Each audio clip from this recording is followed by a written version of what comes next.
Here we are at episode 3 of my quick tip series, 5 ways to win multiple offers in a red hot Silicon Valley market.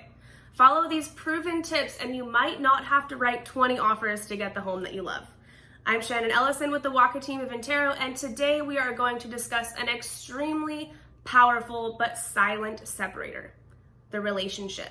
You've probably heard the old adage, it's not what you know, it's who you know. Hey!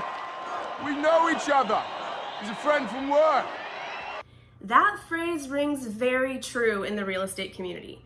Realtors tend to not only develop reputations as to their style of business, but build relationships with other realtors through their shared transactions, community involvement, and event public speaking.